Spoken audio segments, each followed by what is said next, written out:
Hola, buenas tardes. Pues agradecemos su respuesta, nos entusiasma mucho como la asistencia que ha tenido este evento y bueno, queremos darle la bienvenida al diálogo con Joshua Kohn acerca de la exposición colateral. Nosotros somos Interacciones, una especie, no sé, de colectivo, no sé, proyecto conformado por estudiantes de distintas universidades con la intención de promover el encuentro de distintas prácticas, distintos contextos, distintos estudiantes y pues, promover como la formación artística joven aquí en el estado, en la ciudad de Puebla. Y bueno, con esta intención queremos que este diálogo sea una especie de foro abierto en el cual ustedes se sientan libres de intervenir, interrumpir, hacer preguntas que sean necesarias. La idea es que esto sea precisamente un diálogo orgánico del cual en el momento que haya una necesidad toda pregunta sea válida y pues bueno puedan intervenir.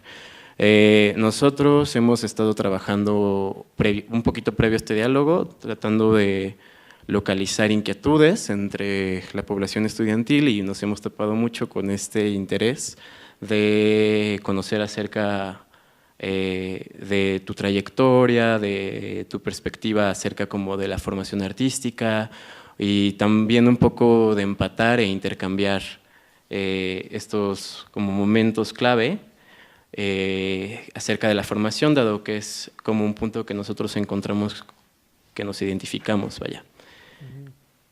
Entonces, pues bueno, es un poquito hacer esta pregunta de manera como muy general un poco y es una pregunta también abierta al público y que se espera que tomen el micrófono en cualquier momento acerca de cómo podemos hacer un intercambio también desde la práctica artística contemporánea.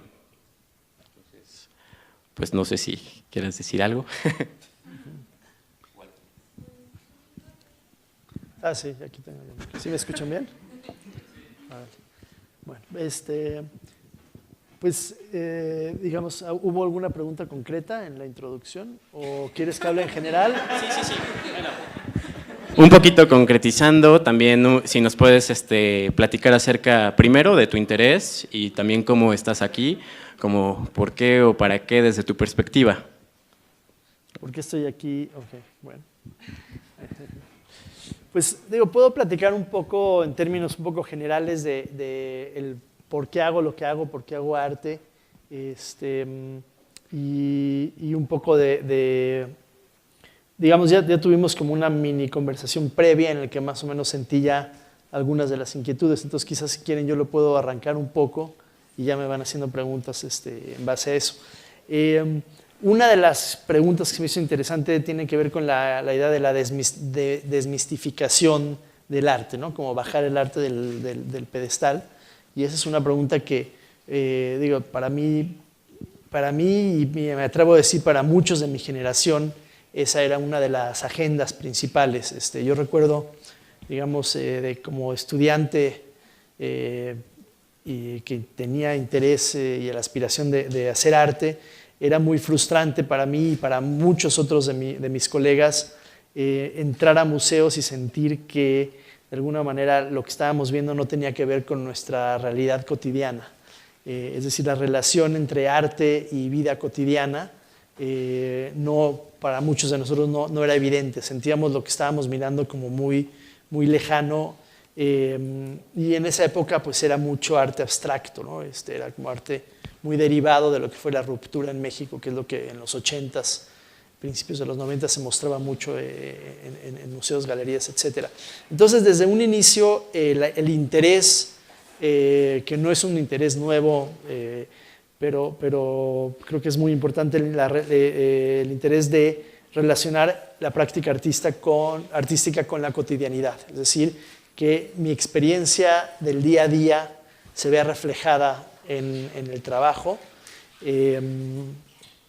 La relación arte y vida siempre como que fue fundamental, ha sido fundamental, y esto creo que automáticamente desmistifica mucho al arte, o el arte se entiende como algo que está ligado a la cotidianidad y algo que es, tiene una dimensión mundana también, y no es algo que está como inalcanzable arriba de un pedestal, sino que es algo cotidiano, es importante. Entonces no sé si podamos partir como de estas ideas para que me hagan preguntas. Bueno, de hecho hace rato platicábamos todo esto del proceso que tú tienes para llegar al resultado, ¿no? Uh-huh. Y justo pensando como en lo místico y en lo que al final termina siendo, te preguntábamos un poco como los procesos, ¿no? También no sé si puedo hacer como desde un principio, o sea, como este proceso de tu trayectoria, o sea, de cómo llegar a los resultados en cuanto a, uno, o sea, como en tus piezas, sí. Y dos, como el proceso que has tenido para poder llegar como a tener como estos resultados, ¿no? No sé si me estoy dando a entender. La segunda parte no me quedó tan clara. O sea, uno si es quieres, como mi proceso y mi metodología, ajá, de trabajo, uh-huh, cuando hago una obra. Exacto. Y la segunda parte es la que me confundí. Si quieres contestar la primera en lo que okay, hago bien la segunda. Ok, perfecto, claro que sí. Bueno, pues como decía, mi punto de partida es normalmente mi cotidianidad, es decir, mi vida día a día y sucesos que me ocurren o cosas que observo. Normalmente casi toda mi obra parte de eso, es como el punto de partida. Y obviamente pues, después de llevar esto haciendo esto más de 20 años, como 25 años, de manera más o menos consistente, he desarrollado metodologías y procesos de trabajo. Entonces, normalmente, hoy en día surgen, digamos, ideas en la vida cotidiana que normalmente voy anotando, que son puntos de partida, y cuando alguno me interesa lo suficiente, empieza un proceso de investigación. Es decir, me clavo y me meto a investigar lo más ampliamente posible ese tema para, a raíz de esa investigación, repensar y replantear esa idea original. Y en este momento es cuando ocurren bastante cambios normalmente. Una vez que ya llevo a cabo esta investigación y ya estoy como más familiarizado con el tema, que eso inclusive también muchas veces involucra también ver qué otros artistas han trabajado alrededor del tema, o sea, como tratar de informarme lo más que pueda. Ya a raíz de eso, entonces es que conceptualizo la pieza, o sea, la obra. Pienso ya en ideas concretas y en conceptos concretos para realizar una obra. Y ya hecho eso, inicia ya el proceso de producción como tal. Y el proceso de producción como tal normalmente parte de tratar desde un inicio de visualizar, imaginar y visualizar cómo es que quiero que sea la obra final. Porque, por ejemplo, como pudieron ver en la exhibición, trabajo mucho con video. Y muchos de mis videos involucran a gentes que no son actores, es decir, gente que se representa a ellos mismos en escenificaciones ficticias, y además locaciones que muchas veces son locaciones públicas o semipúblicas y de las cuales yo no tengo completo control. Y ahora les puedo hablar más de eso, pero yo de manera deliberada dejo muchos aspectos siempre fuera de mi control. Que eso es, digo, la influencia un poco como del performance que hay en mi obra. Entonces, como la obra se va a desarrollar de manera muy orgánica y el proceso creativo está muy abierto y muy vivo en el momento de producir, siempre intento en un inicio tener una idea y bocetear un poco y tratar de imaginar a qué es a lo que quiero llegar, para tener algunas anclas y puntos de anclaje. Y entonces, una vez ya conceptualizada la obra y una vez también boceteada ya la instalación o la forma que que yo pretendo que tenga al final, ya inicia la producción. Y la producción, digamos, he hecho obra también en escultura, etcétera, pero la gran mayoría de mis obras son videoinstalaciones, y entonces normalmente empieza la producción de los videos, es decir, la filmación. Entonces, para hacer la filmación hay también todo un preparativo que tiene que ver con hacer primero dibujos que más o menos me ayudan a entender los planos, los ángulos, los encuadres, etcétera, por un lado, o sea, lo que tiene que ver con el lenguaje propiamente del video. Después hay otra parte que tiene que ver con el lado performático, es decir, previamente pues yo ya hice investigación. Entonces les voy a poner un ejemplo, la pieza de Pulpo. Yo investigué sobre la invasión de Estados Unidos a Guatemala, sobre la guerra civil, etc. Fui ya y conocí a señores que fueron exguerrilleros o exmilitares. Ya palabré con ellos que más o menos que quiero trabajar con ellos, y ya me dijeron que sí. Entonces, cuando ya voy a empezar a filmar, es ya ir y empezar a platicar con ellos ya las escenas concretas que quiero hacer, con mucha retroalimentación de su parte, porque otra vez no son actores y la idea es que ellos le metan mucho de su cosecha. Entonces, por ejemplo, en este caso de Pulpo, pues yo nunca he peleado en una guerra, no tengo idea de cómo se pelean las guerras, y ellos sí. Entonces, platican más o menos cómo su experiencia de pelear en la guerra, etcétera, y en base a eso entonces ya desarrollo storyboards ya concretos de qué acciones se van a llevar a cabo. ¿Y qué más? Y entonces, y por otro lado también armo un equipo de producción, que los equipos de producción normalmente los armo en la misma ciudad a donde voy a filmar. Como, digamos, el arte contemporáneo es una profesión muy globalizada. Muchas veces produzco obras en diferentes lugares porque instituciones de diferentes países me invitan a producir obra y me producen obra, y muchas veces me solicitan que haga obra en esos lugares. Y aunque no lo soliciten, a mí me gusta la idea de trabajar en diferentes ciudades, diferentes países. Entonces,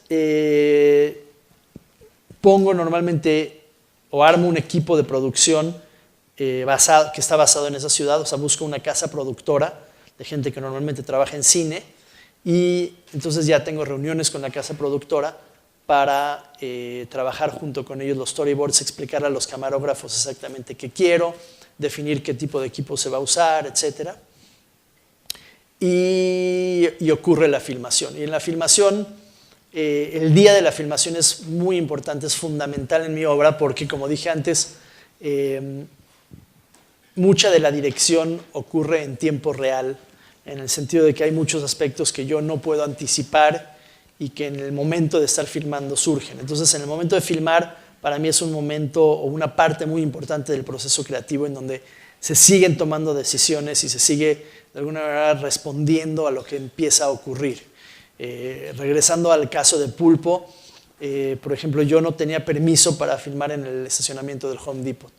Y ni lo pedí porque probablemente me lo iban a negar, y además yo no quería alterar digamos, la cotidianidad de ese lugar, quería alterarlo lo menos posible. Entonces yo no sabía si me iban a correr o no, y entonces en el momento hay que estar como muy de la filmación. Son filmaciones que tienen esa incertidumbre, aquí hay mucha incertidumbre. Entonces, ¿cómo? Espontaneidad también. Sí, espontaneidad, y también yo a los actores no les doy guión, es decir, hay también un nivel de interpretación. Entonces, el día de la filmación normalmente son filmaciones que duran poco, se hacen en 1 o 2 días, pero es como un momento de en el que hay que estar muy atento, dirigiendo en tiempo real y respondiendo mucho a lo que está ocurriendo. Sí, perdón. No, sí. Bueno, con esto que decías de los implicados, ¿no? De las personas a las que invitas a trabajar, no tanto los de producción, sino a quienes grabas, pues hay una negociación ahí, ¿no? Pero, no sé, me surge la pregunta de ¿qué tienes que dar tú? O sea, porque en algún momento está, sí, que ya tienes un plan de trabajo, que está de storyboard, pero finalmente ellos de repente te han pedido o has tenido que cambiar un poco el plan, o que no estén de acuerdo, o que tengas que darle la vuelta con esto. Sí, ocurre muchísimo. Digamos, por el lado de la negociación ocurre, o también por el lado de que cuando conozco ya, o sea, uno piensa ideas en abstracto, pero cuando ya conoce a una persona real y esa persona también empieza a dar su punto de vista y a proponer cosas, eso sigue moldeando. Y también, digamos, hay una negociación en el sentido de que un actor es completamente moldeable. Es decir, los actores a eso se dedican, para eso estudian y esa es su profesión. Enfrentarse a un director que le diga, ahora quiero que actúes así, que te conviertas en esta persona y que seas esto o el otro. Ese es un proceso completamente diferente al proceso de trabajo que yo tengo, que está más relacionado al documental. Bueno, yo, digamos, habito un espacio que es entre la ficción y el documental, como una especie de espacio híbrido ahí, que es muy raro, y que obviamente la gente con la que trabajo pues no está preparada para eso, y muchas veces hay cosas que no quieren hacer o que no les interesa, etc. Y entonces eso es parte fundamental de mi obra, es decir, la negociación es como parte fundamental de mi método de trabajo y de mi proceso de trabajo. Pero esa negociación se vuelve parte de la obra, o sea, moldea la obra y me presenta con ciertos parámetros, definitivamente, y en base a esa negociación es que la obra toma forma, no después. O no antes, o sea, sino que sí, como que tienes una idea y al final ¿se acaba cambiando mucho o solo son como...? Pues depende del caso, pero yo me tengo que ir adaptando a la realidad. Es decir, mi obra te plantea preguntas sobre la realidad. Es decir, trabajo en locaciones reales, con gente real, en tiempo real, y en ese sentido yo estoy respondiendo constantemente a la realidad. Es muy distinto al proceso de tú sentarte en una mesa, escribir un guión como una película de Hollywood en el que tú ya en el guión sabes hasta el último detalle de todo. Aquí es muy diferente, porque aquí yo tengo un punto de partida y hay un proceso creativo a través del cual se está construyendo y desarrollando la idea, y ese recorrido es lo que va moldeando la obra. Y en ese sentido, y ese recorrido, o lo que me voy encontrando en el recorrido, es lo que le va dando forma a la obra y lo que va definiendo lo que es la obra. Y por eso cuando tú ves el resultado final, hay esta tensión entre ficción, porque sí son escenarios ficticios que yo imagino, y realidad, que son los elementos que yo me encuentro y los elementos que de alguna manera le dan forma a lo que estás viendo y que muchas veces están fuera de mi control. Entonces es esta tensión la que yo al estar dirigiendo tengo que de alguna manera balancear. Es esta tensión con la que yo estoy trabajando, entre lo que controlo y no controlo, en lo que está siendo definido por fuerzas externas o lo que estoy definiendo yo, entre lo que definen los mismos participantes de la obra y lo que defino yo. Más o menos... ¿Contesto tu pregunta? Más o menos sí. Ahorita, hace un ratito, estabas hablando de todas estas cosas que te topas, ¿no? De obstáculos también que pueden surgir durante, y más cuando es en vivo, cuando hablas de un tiempo real. No sé si nos podrías platicar un poco qué otro tipo de obstáculos te topas en cuanto al proceso de investigación y chance algún experimento fallido que se haya podido ver cómo se le da la vuelta. Creo que a nosotros como estudiantes nos pasa seguido. Sí, bueno, me pasa muchísimo y es parte del riesgo de trabajar de la forma en que yo trabajo.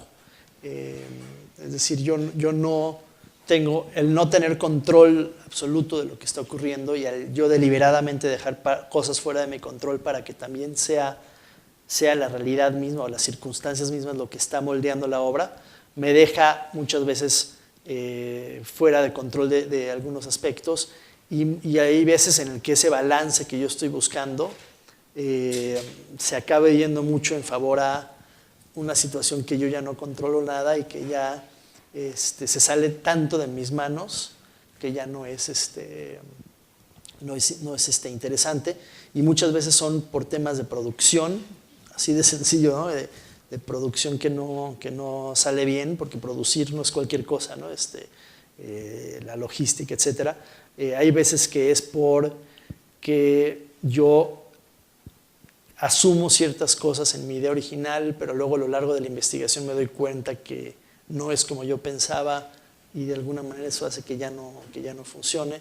Hay veces que es por los mismos participantes que me dicen sí me interesa y me late, y de repente dicen no, ya no queremos hacer nada y me dejan ahí tirado.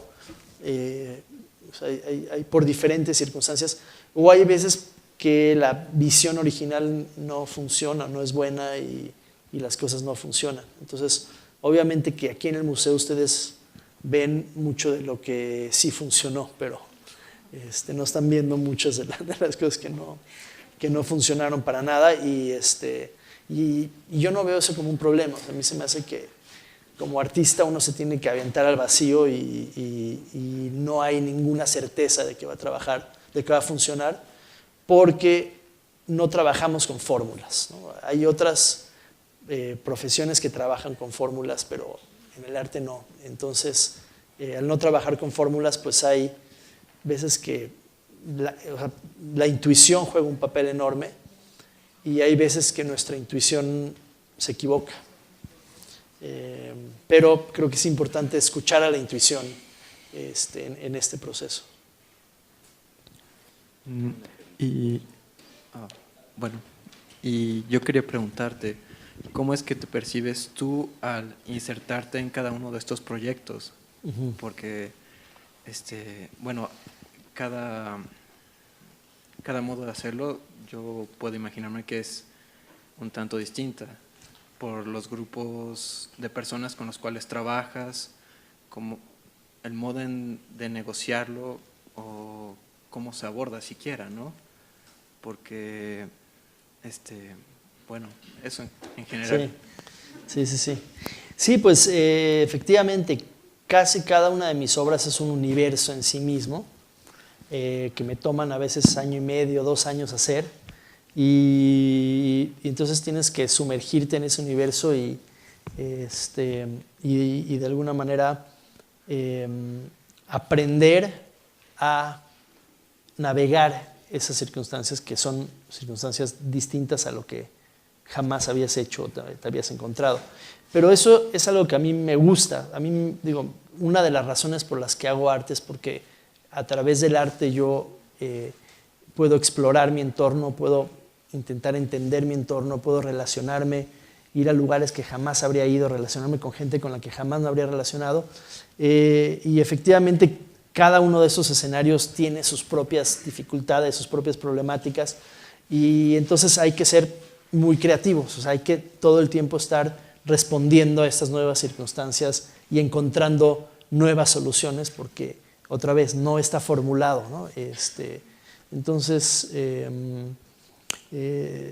sí digamos, cada obra es un paradigma distinto, y es un paradigma que requiere soluciones distintas, y para eso hay que ser muy receptivo y no hay que estar apegado a ideas fijas, sino hay que fluir.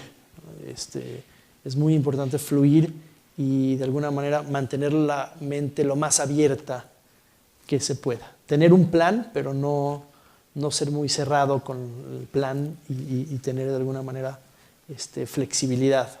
Creo que la flexibilidad es una palabra clave, y de alguna manera dejar que el proceso te lleve a donde te tenga que llevar, pero siempre con un plan, porque si no llevas plan y además estás muy abierto al proceso, las posibilidades se vuelven infinitas.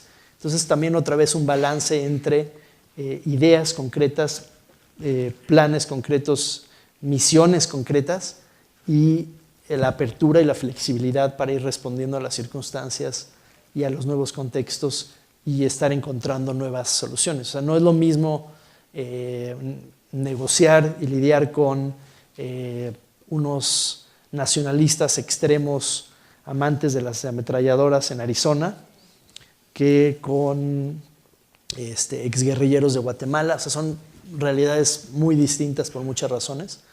Y como artista, pues te toca precisamente estar navegando todas estas distintas aguas. Claro.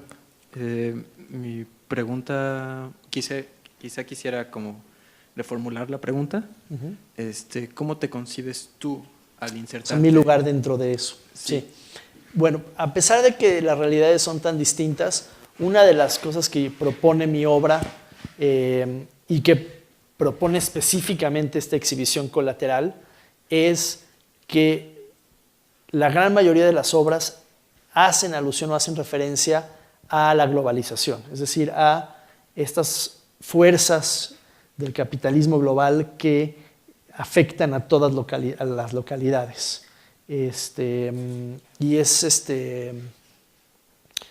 sí, de alguna manera mi obra responde muy directo a este nuevo paradigma que es la era de la globalización, que para ustedes, digo, que están muy jóvenes, quizás no tienen la distancia, ¿no? Pero yo que tengo 47 años, o sea, comparo cómo era mi vida en los 80s, 90s y ahorita, y el mundo cambió muchísimo. Entonces la obra responde muy directamente a esta era de la globalización y casi todas mis obras tienen en común el hecho de que responden a este contexto.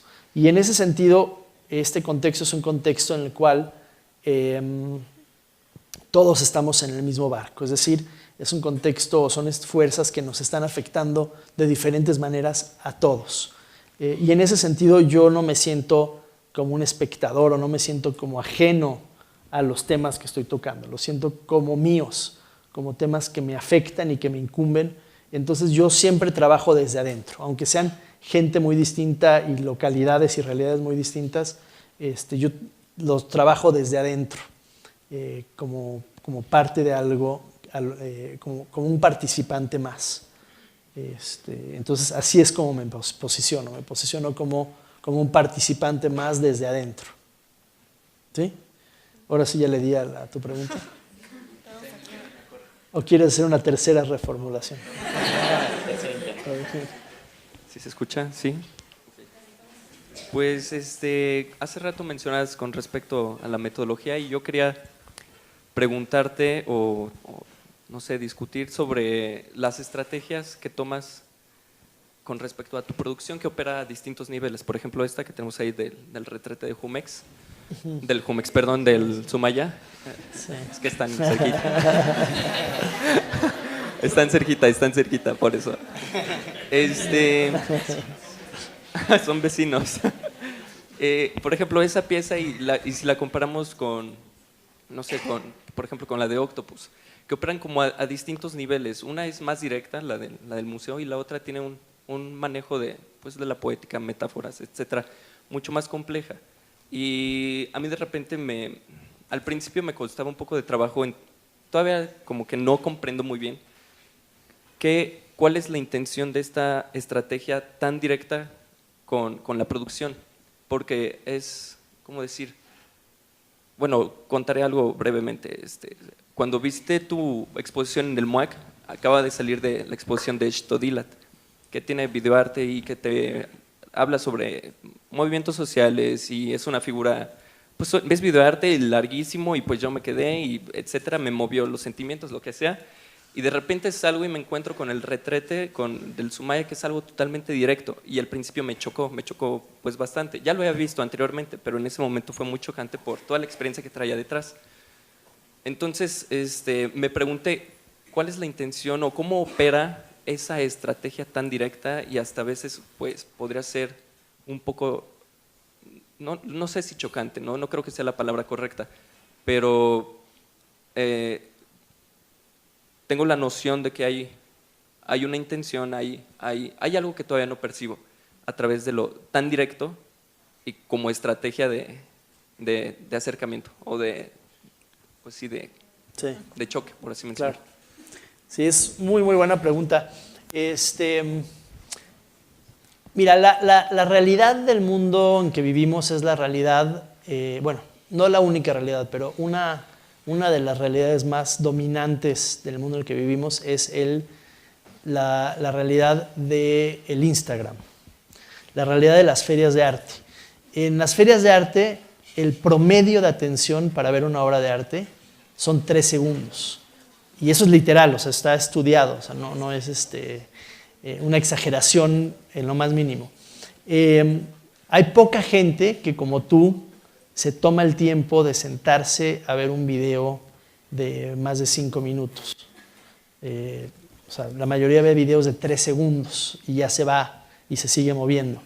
Entonces, si tomas en cuenta que la inmensa mayoría de la gente, su relación con el arte es así de veloz,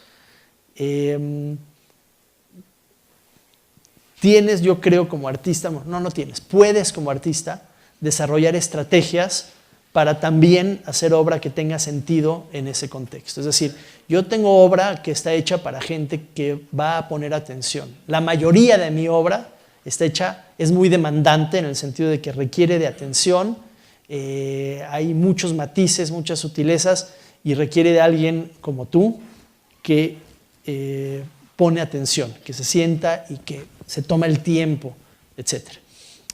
Hay obras que están hechas para la gran mayoría de la gente que conozco y mucha gente muy inteligente y muy intelectual, pero que no tiene la capacidad de poner atención más de 15 segundos en una sola idea. Es decir, el mundo del Instagram. Literal, ¿no? Así.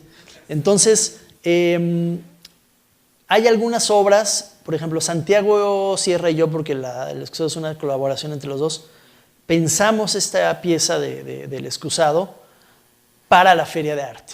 Un escenario brutal. O sea, como artista te quieres suicidar en una obra de arte, de una feria de arte. Mis galeristas literalmente me dicen, no podemos mostrar video en feria de arte porque nadie lo ve. Literalmente me lo dicen. Eso ya está definiendo formatos, ya está definiendo inclusive aproximaciones, temporalidades, muchísimas cosas. Y entonces tienes de dos, decirles, váyanse al diablo y pues yo trabajo en mis tiempos y en mis formatos y en mi, para las poquitas personas que son muy valiosas, que realmente van a poner atención, o trabajo en diferentes modalidades. El excusado está pensado para Instagram. O sea, es una pieza de Instagram, de plataforma de Instagram, y para también que alguien cague en él literalmente. Es decir, para instalarse en un baño y que alguien lo use. Pero obviamente que al viajar en Instagram, pues tú ya te haces a la imagen. O sea, inmediatamente cuando sabes que es funcional, pues te imaginas a Carlos Slim ahí sentado, ¿no? Entonces, esa es la respuesta que te puedo dar. Ahora, el hecho de que una obra sea tan inmediata y vulgar no quiere decir que no tenga contenido. Claro. Entonces, la gran meta aquí es cómo operar o sobrevivir dentro de ese mundo tan vulgar en el que habitamos, Muy rápido. pero que a la vez haya un contenido y haya un significado. Para que esas personas que vieron la obra 3 segundos se les quede en la cabeza y ya luego en sus pocos momentos de tranquilidad puedan reflexionar, si es que los tienen. Bien. ¿Sí? Más o menos. Sí. Yo tengo una pregunta con respecto a tus procesos, como pues trabajas con gente y en como, bueno, no sé si decirlo así, pero performance de la realidad me llama mucho la atención como en Indian Project.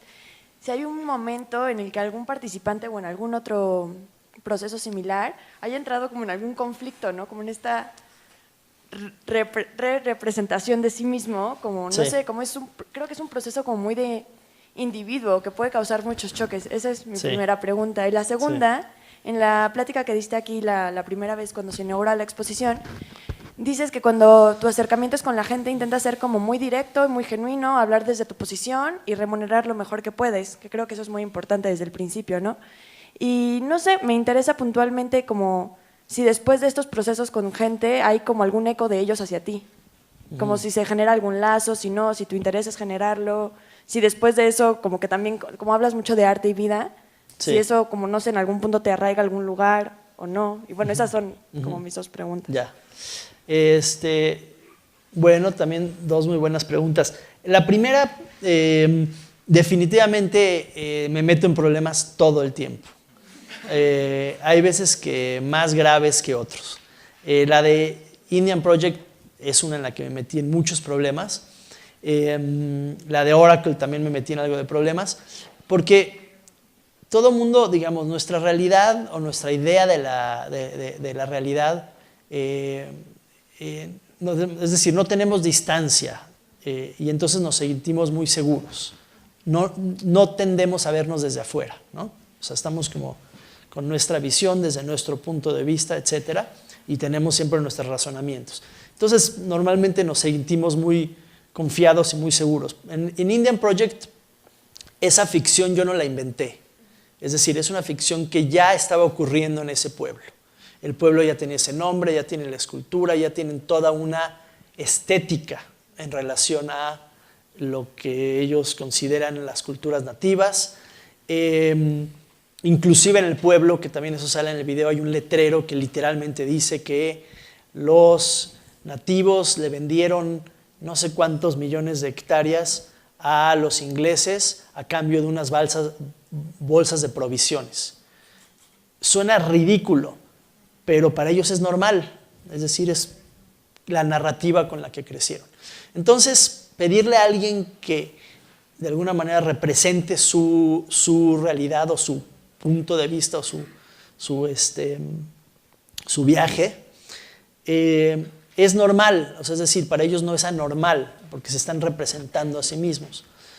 Pero en el momento en el que a través del video se miran desde afuera, ahí viene la bronca, porque es así como de, me hiciste ver ridículo, pues yo no te hice ver ridículo, o sea, y entonces ocurre ese tipo de choque. En el caso, por ejemplo, de The Indian Project, los de la estación de televisión que estaban ahí, digamos, es un pueblo muy pequeño que tiene una estación de televisión, y los mismos de los productores de la estación de televisión muy chiquita tenían cierta distancia porque ellos no estaban participando, y es un pueblo pequeño y conocen a todos los que participan, y ellos son los que se enojaron durísimo, ni siquiera los participantes, ¿no? Y entonces ellos intentaron convencer a todos los participantes de que ya no participaran, y después de que participaron los trataron de convencer de que no me dieran permiso de mostrar esas imágenes. Entonces ahí yo tuve que entrar en una conversación mucho más a fondo, en la cual pues argumenté argumentos que sí creo en ellos, que tienen que ver con esta idea de que nosotros no estamos, el lenguaje nos rebasa, y que no es en control del lenguaje, es decir, es sobre ellos como individuos, sino es lo que ellos a través del lenguaje reflejan de estructuras mucho más amplias, es decir, de temas estructurales. Y ahí es a donde entonces se relajaron y dijeron, bueno, pues no es un ataque a mí como persona, más bien es una pieza que de alguna manera está reflejando, en el caso de Indian Project, la negación sistemática de un genocidio, por ejemplo, ¿no? Y entonces, al entrar en ese tipo de conversaciones, muchas veces ya no lo toman personal y resulta bien. En obras como, por ejemplo, como Oracle con los Arizona Border Defenders, ellos son muy dogmáticos y están muy convencidos de su verdad. Y lo primero que me dijeron cuando los conocí fue, nos encanta la idea de participar, les encantan las cámaras y la atención, y su primera idea es así como, queremos mandar nuestro mensaje a toda la nación. Literalmente me dijeron, ¿no? We want to bring our message to America. Esa es su versión. Entonces, yo les dije, perfecto, y les aclaré que yo no necesariamente comparto su visión, pero que ya la gente que lo vea podrá formarse sus ideas. En ese momento participaron, como pudieron ver en los videos, con mucho entusiasmo. Llevaron sus armas más potentes, las limpiaron y todo.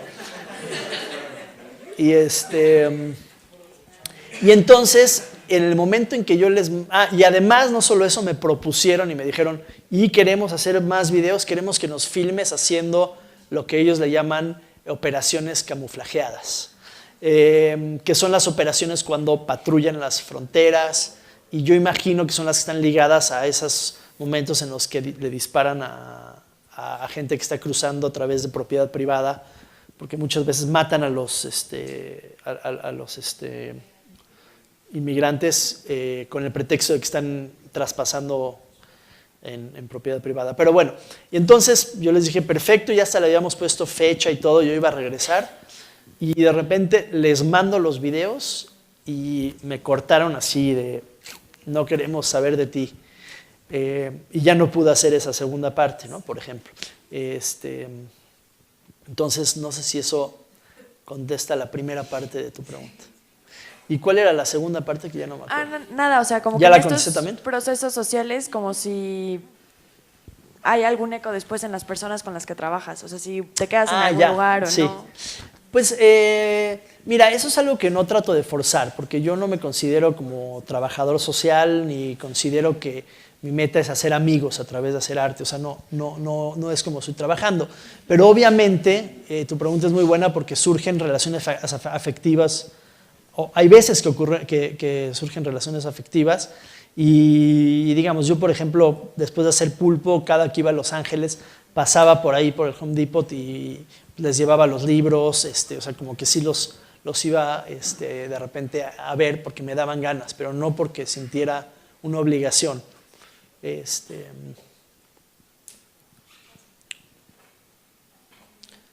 A ver. Pues en ese sentido, entonces, son dos preguntas, ¿no? Quiero saber si tú consideras tu obra como un trabajo antropológico, porque, bueno, yo es lo que vi en el MUAC, ¿no? Y la segunda, quisiera saber cuáles son las reacciones que han tenido la gente hacia tu obra, pero que te han dicho a ti, ¿no? ¿Sabes qué? Porque me tocó ver, ¿no? En el MUAC, gente que salía persignándose, ¿no? ¿Ah, sí? O salía espantada, ¿no? Porque decía... O que no entraba, ¿no? Que iba con sus hijos y decía, no, tápate los ojos porque... ¿En serio? ¿Qué pedo, no? Entonces me gustaría saber cuáles han sido las reacciones que te han dicho a ti, ¿no? Como artista, ¿no? Ajá. A ver, entonces son dos preguntas, ¿no? Una es de las reacciones, de cómo ha reaccionado.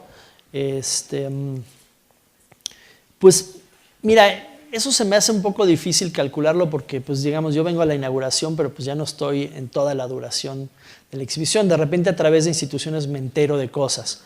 Por ejemplo, yo me enteré que en el MUAC hubieron muchas quejas por mi obra de Presenta, que es esta obra que está en la entrada del museo y que es una obra que confunde mucho, que la idea es que pase desapercibida y que algunos pocos que pongan un poquito más de atención vean que hay algo como fuera de lugar y de repente se den cuenta que es una obra, que no es el lenguaje del museo mismo. Y entonces en el MUAC hubo muchísimas quejas porque la gente se quejaba mucho de por qué se asocia el museo con instituciones tan nefastas como la Coca-Cola y otras que salen en el video. Y entonces, digamos, ese tipo de quejas. Aquí, aparentemente, según oí brevemente, las quejas tienen que ver más con el vómito y con cuestiones de salubridad.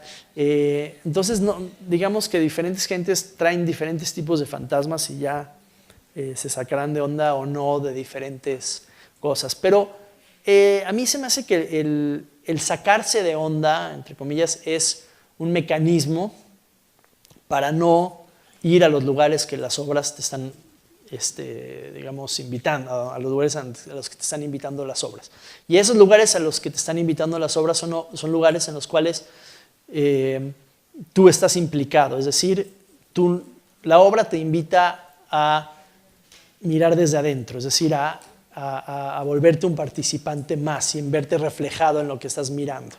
Y ese es un lugar en el cual no estamos habituados. O sea, en la cultura de consumo estamos habituados a mirar desde lejos, desde afuera, de manera pasiva, a no participar y sobre todo a no asumir responsabilidad. Siempre es culpa del otro, ¿no? Es el político o es el narco o no sé qué, o sea, siempre alguien más tiene la culpa. Esta obra en muchos sentidos propone que nosotros somos parte de muchos de estos problemas sistémicos, es decir, que no podemos criticar desde afuera, que nada más lo podemos hacer desde adentro. Y esa es una posición incómoda. O sea, la obra está diseñada para ponernos en esta posición de incomodidad y ya con la incomodidad diferentes gentes hacen diferentes cosas. Hay muchos para quienes la incomodidad es productiva, es decir,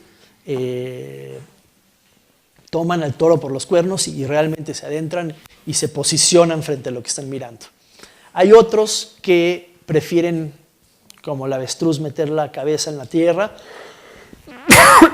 y evadir.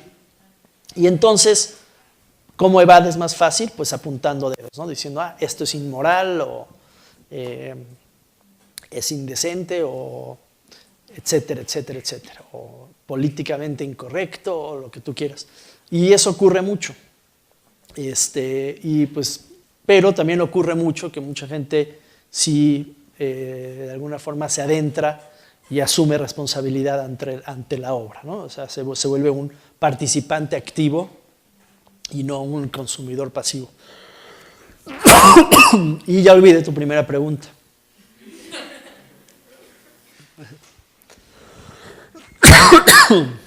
Si considerabas que tu obra tenía valor antropológico, ¿no? Porque... La antropología. Pues mira, la antropología es una ciencia y el artista no es un científico, es decir, trabaja desde otro lugar muy distinto, no trabaja desde el lugar de la ciencia. Sin embargo, mi obra sí está hecha para que tú reflexiones sobre el mundo que habitas. Es decir, sí hay relación con la antropología, pero no es antropología. Sí, más o menos. Hola. Aprovechando el micrófono ahí, sí, está bien. Ya que lo tengo aquí al lado. Sí. Bueno, yo lo acompañé al MUAC y como ya te contó, vimos estas reacciones y nos parecieron graciosas.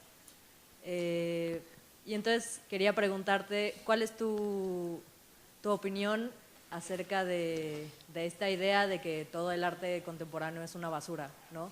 O sea, ¿cómo te enfrentas hacia esta opinión que se escucha en todos lados, ¿no? Ahora, yo no sabía que eso se escuchaba en todos lados, porque yo no lo escucho en todos lados, pero digamos que a una acusación tan superficial y una generalización tan grande, pues es absurdo, porque pues digamos, no todo el arte contemporáneo es igual. Entonces es como si tú dices, todo el arte es una porquería, pues ¿a cuál te estás refiriendo? Hay diferencias abismales entre lo que un artista contemporáneo y otro hacen. Entonces, realmente yo me preocupo por las críticas inteligentes y bien pensadas, no por generalizaciones así de superficiales.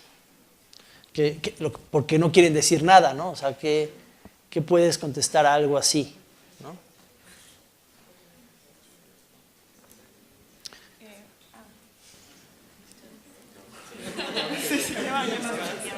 La lista de espera. Sí.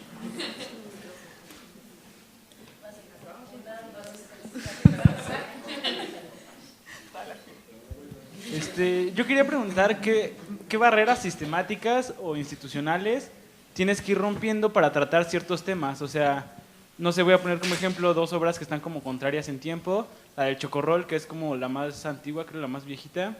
Y la del Soumaya, ¿no? Que de pronto, o sea, sí, como hablas de Chocorrol desde cierta posición y después una vez ya, digamos, más alto en el sistema institucional artístico, puedes hablar del Sumaya, digamos en la feria de arte, ¿no? Y después, ¿cómo los haces dialogar cuando parece que no tienen nada que ver? O sea, digamos, está en la expresión de acá, pues, está el chocorrol y enfrente está el Sumaya y está la instalación del vómito. Que Sí, ese es el cuarto de los fluidos. Ajá, ajá. O sea, lo que me preguntaba era cómo las haces dialogar, ¿no? Porque parece que tienen que ver estéticamente o algo así, pero en tema parece que están totalmente contrarios, o sea, en conceptual y eso. Sí, pero a ver, entonces fueron 2 preguntas, ¿no? Y la primera, no sé si la entendí bien. La segunda sí la entiendo muy bien. La primera, ¿qué barreras tienes que ir rompiendo de las barreras, para sí. hablar de ciertos temas? O sea, Ajá. sí, ¿cómo no habrías podido hablar del Sumaya, o sea, de la Sí. institución, Ajá. en el tiempo de Chocorrol, por ejemplo? Ya, sí. Ya entiendo.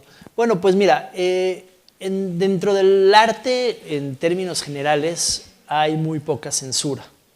Y eso es algo bueno, pero refleja algo muy malo también, en el sentido de que no vivimos en una sociedad libre, pero de alguna manera el arte simbólicamente es como lo que se usa inclusive como propaganda a nivel de sistema para tratar de crear la ilusión de que vivimos en una sociedad libre. Es decir, yo las cosas que hago dentro del mundo del arte no las podría hacer casi en ningún otro lugar, o sea, en medio de la publicidad o de nada que tenga una distribución masiva, yo podría hacer las cosas que hago.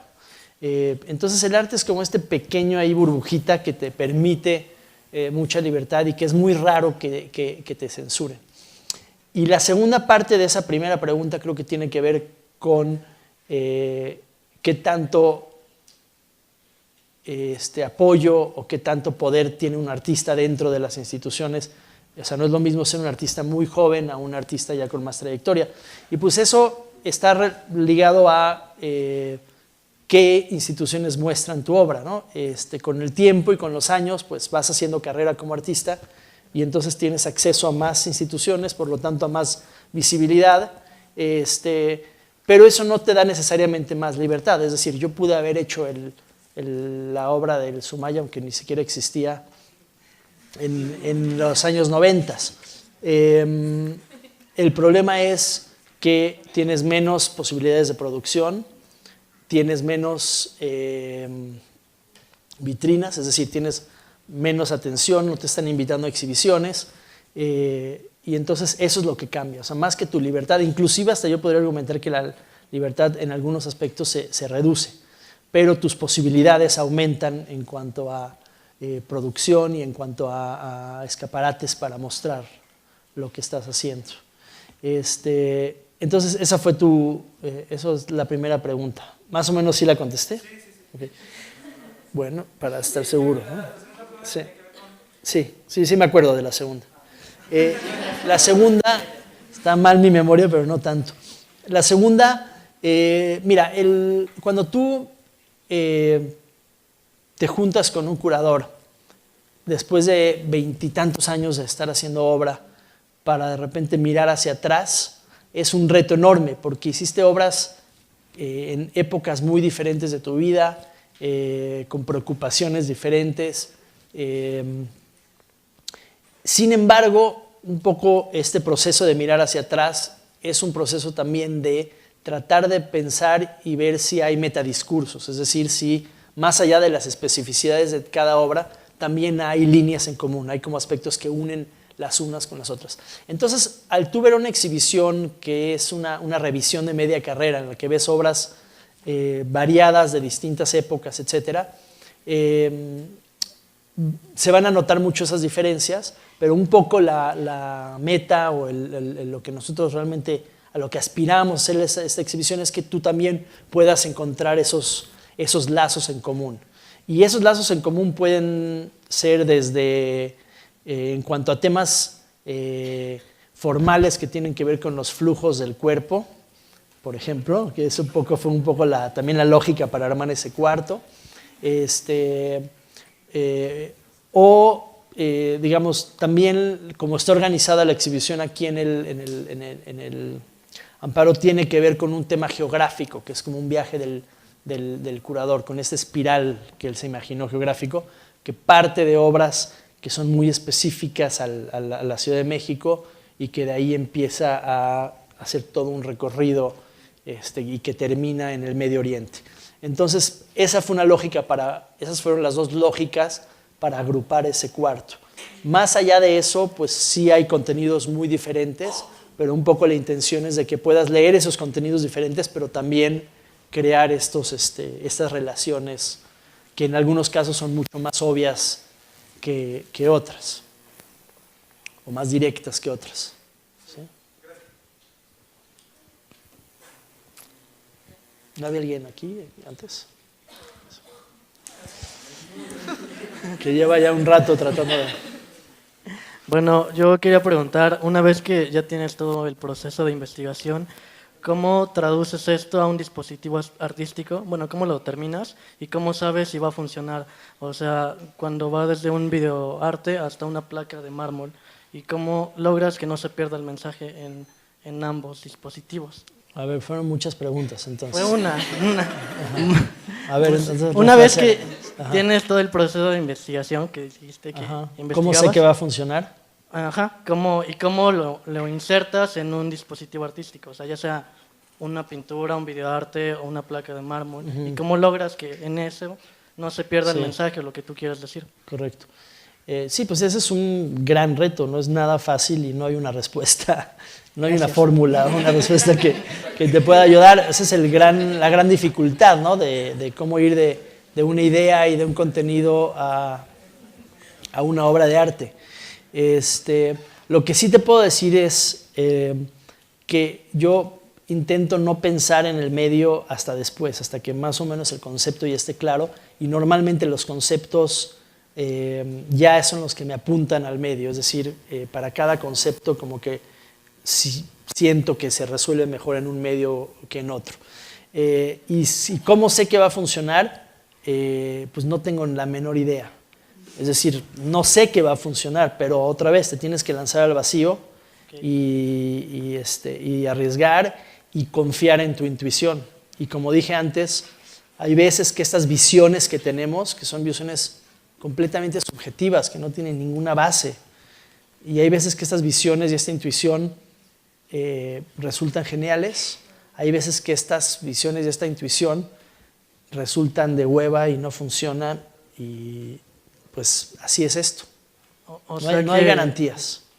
O sea que tal vez tu proceso creativo y de investigación van a la par, o sea, vas determinando qué puede funcionar a partir de los conceptos que vas desarrollando. Sí, porque el proceso creativo empieza desde el momento en que se te ocurre una idea. Okay. O sea, a mí se me ocurre una idea, a ver, guerra civil, recreación de guerra civil guatemalteca en el Home Depot. Idea inicial, así, pum. Y eso me lleva a investigar, pero cuando yo estoy investigando ya lo hago con una idea en mente. Y a veces esa investigación hace que esa idea vaya cambiando o se vaya reforzando. Y además una obra es mucho más que una idea. Entonces hay un montón de otros temas que resolver. Y entonces esa investigación y el proceso creativo, por supuesto que están de la mano. O es decir, es una investigación que responde a un proceso creativo y que alimenta un proceso y que informa un proceso creativo. Entonces sí, el proceso creativo empieza desde la idea original y de ahí ya a través de la investigación y de muchas otras cosas va tomando, y de la negociación y de otros aspectos, va tomando forma.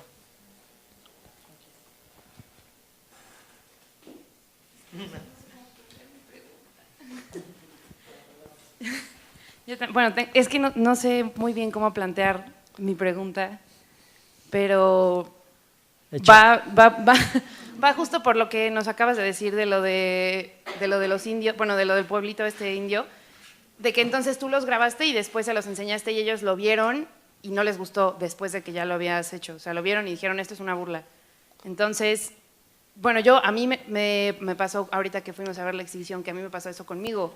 O sea, yo me vi a mí misma interpretándolo y luego lo vi afuera y dije que, ya sabes, o sea, hubo como un doble choque. Y me gustaría saber si tú también tienes ese choque contigo mismo. O sea, si tú ves tu obra y luego la ves desde afuera y dices, esto me está chocando. Sí. Eso. Pues muchas veces son temas que me chocan desde el inicio. O sea, el que algo me choque es parte de mi proceso creativo también. Es decir, muchas veces mis obras son sobre aspectos que en la vida cotidiana me chocan, o me incomodan, o me perturban, o no los puedo entender. Y eso es lo que me motiva a hacer arte. Entonces sí, por supuesto. O sea, es decir, la relación que hay entre la cultura occidental y culturas anteriores, que básicamente casi en su totalidad fueron aniquiladas a través de genocidios y de colonización, etcétera, es algo que me perturba. Y en un país como México creo que es un tema que nos perturba porque sigue muy vivo, ¿no? Es decir, el conflicto de la colonia no se termina. Entonces sí, son temas que me preocupan y me perturban y que otra vez, regresando a la pregunta aquí anterior, lo siento como míos, como temas que a mí también me preocupan, no son ajenos, no son temas de alguien más. Entonces sí, esta incomodidad absolutamente la comparto. Esta incomodidad de hecho es el origen de todo. Depende en qué obra, pero en la mayoría de mis obras sí. Sí, definitivamente. Ya voy a dar el micrófono, lo prometo, pero es que iba por la línea de la respuesta justamente, que también quería la otra pregunta que iba relacionada. Es que, bueno, o sea, lo que estábamos hablando allá arriba ahorita que lo estábamos viendo era que el humor es esta manera en la que transformas, o sea, lo veo y entonces me perturba, pero al mismo tiempo hay humor. Entonces, ¿cómo? O sea, yo creo que esa es una manera de meterle gol al sistema, o sea, tú estás reflejando al sistema aquí, pero de otra manera. Pero entonces, como, bueno, a mí muchas veces se me olvida eso, o sea, estoy viendo eso y digo humor y luego se me olvida y solo queda perturbación. O sea, cuando se te olvida el humor, es muy dramático, pero es cierto. Sí.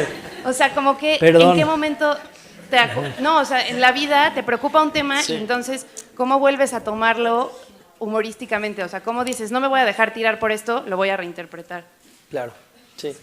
Pues mira, el humor es una herramienta que usamos todos los días y que nos ayuda a suavizar y que nos ayuda... Es decir, el humor yo lo utilizo como una manera de seducir, como un seductor, como algo que te seduce, porque estás hablando de temas bastante oscuros y hablar de temas bastante oscuros en un tono solemne ya es demasiado, ¿no? Y el humor a mí me interesa porque creo que el humor puede ser muy crítico, o puede ser una herramienta. Y sobre todo también porque a mí me interesa que tú pienses estos problemas desde adentro, no desde afuera. Y en el momento en que tú te ríes, ya estás implicado.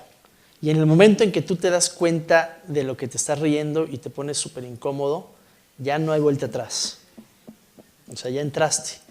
Y es por eso que me interesa usar el humor, como forma de seducir, pero también como forma de suavizar y poder entrar a este tipo de temas que tendemos a rechazar, o sea, tendemos a no querer ir ahí, ¿no?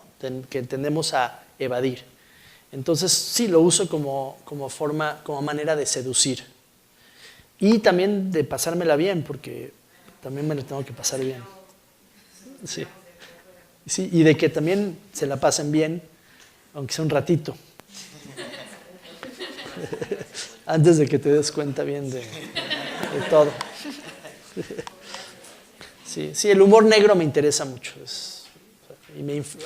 Hay muchos artistas que utilizan el humor de manera muy crítica pienso en mis artistas favoritos hacia atrás y muchísimos, la gran mayoría utilizan el humor. ¿Cómo quiénes? Pues no sé, puedo pensar, no sé si conocen a Abby Hoffman, que es como una de mis grandes influencias, los Polivoces, Paul McCarthy, hay muchos, o sea, hay toda una tradición del humor negro y del humor utilizado como herramienta crítica. Yo tengo una pregunta que también va relacionado con esto. Aquí. Aquí está, perdón. ¿Cómo mezclas el humor con la poética o de qué manera crees que influye la poética en tu obra? Pues la poética es el otro aspecto que también uso, digamos, lo formal, lo poético y el humor son mis herramientas de seducción, si lo quieres ver de alguna forma, ¿no? Y además yo creo que, digamos, el arte tiene es hermoso en el sentido de que puede operar en todos estos niveles a la vez. O sea, el arte puede ser poético, pero a la vez puede ser perturbador y horrible, pero a la vez puede ser chistoso, pero a la vez puede ser serio. Y a mí me interesa hacer arte que tenga esta complejidad y esta como multidimensionalidad, porque así de complejos somos los humanos. Y entonces me gusta pensar en poderte llegar a ti como espectador en todos estos niveles. O sea, en el nivel afectivo, en el nivel romántico, en el nivel político. Y cuando conjuntas todo esto en una misma articulación, creo que el arte puede ser muy potente. Entonces la poética definitivamente tiene un papel aquí. O sea, no la hago a un lado, o no intento hacerlo a un lado.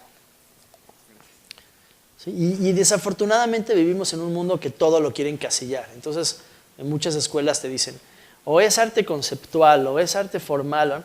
O sea, eso es ridículo. O sea, el arte, o sea, no son categorías que se excluyen entre sí. El arte puede operar en todos estos niveles a la vez, y cuando opera en todos estos niveles a la vez, es que es aún más potente, ¿no? Y más complejo. Entonces, tú puedes ser un artista conceptual, pero también tener preocupaciones poéticas y formales y políticas. Eso es lo que somos, ¿no? Como humanos. O sea, tenemos ideas, tenemos afectos, tenemos sensibilidad, tenemos ¿cómo se llama? Interés por lo formal, nos gusta lo bonito también, ¿no? Entonces todo esto, ¿cómo puedes tú conjugar todo esto en una misma obra de arte? Eso es lo que yo me planteo y lo que intento explorar.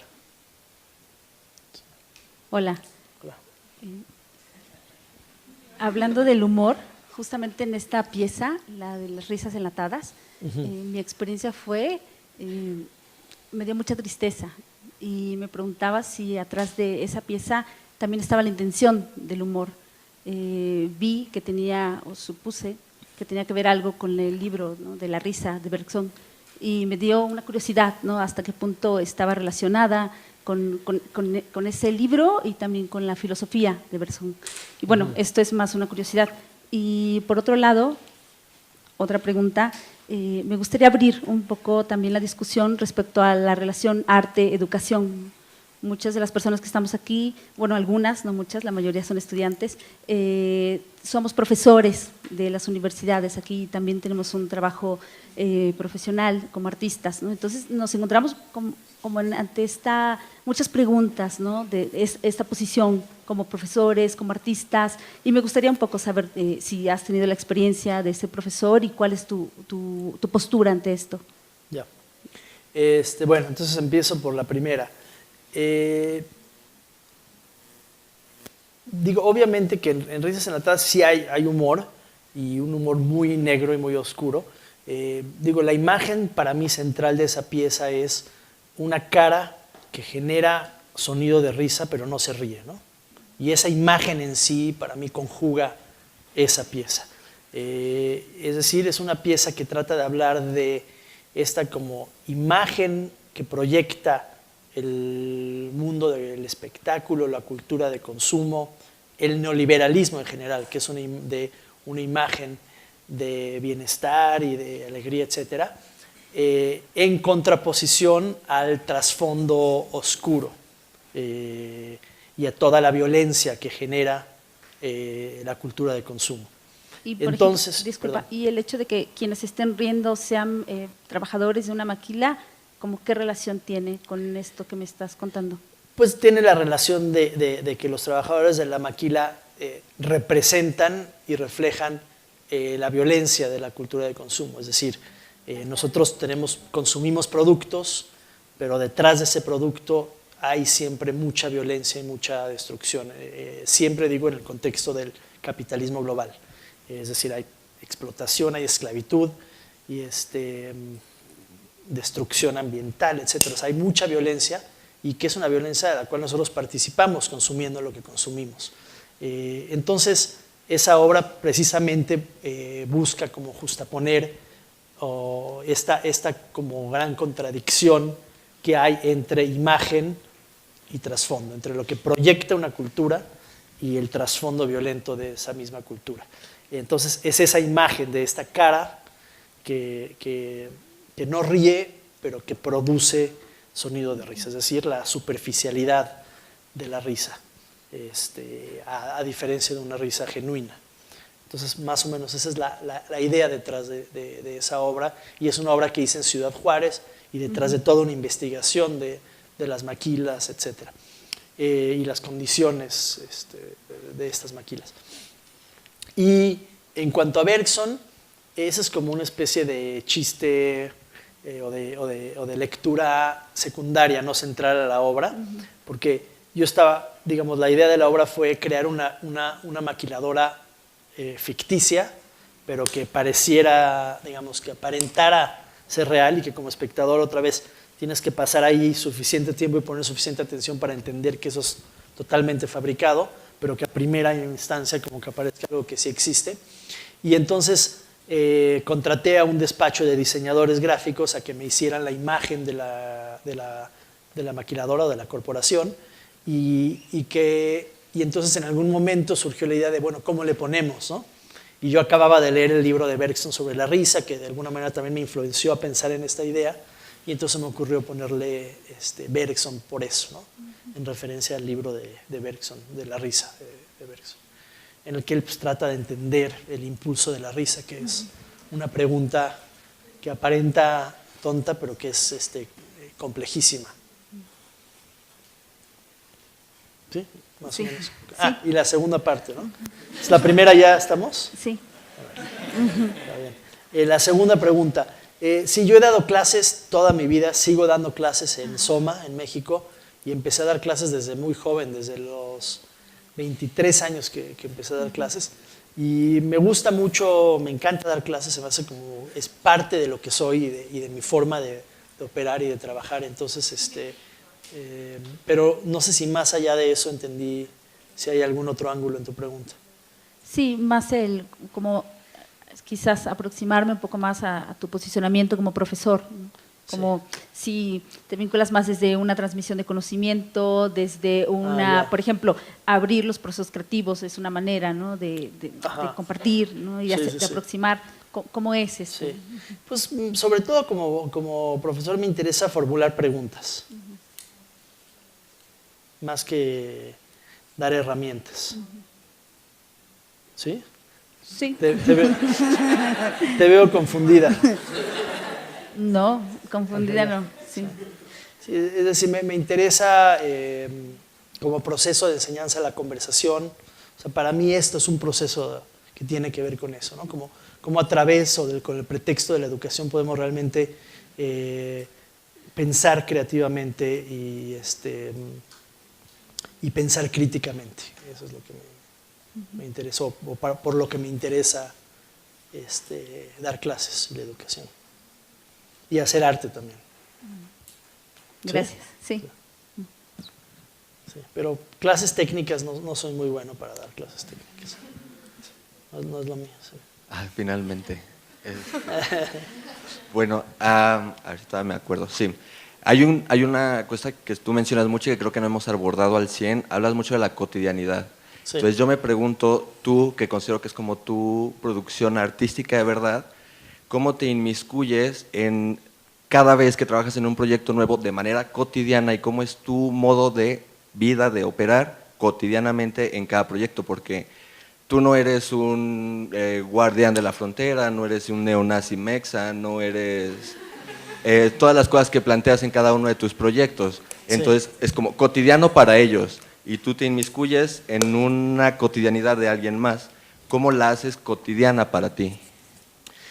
No sé si estoy de acuerdo en cómo estás planteando esa pregunta, porque de alguna manera, por ejemplo, yo no tengo que ser un neonazi mexa para hacerme la pregunta sobre el nacionalismo.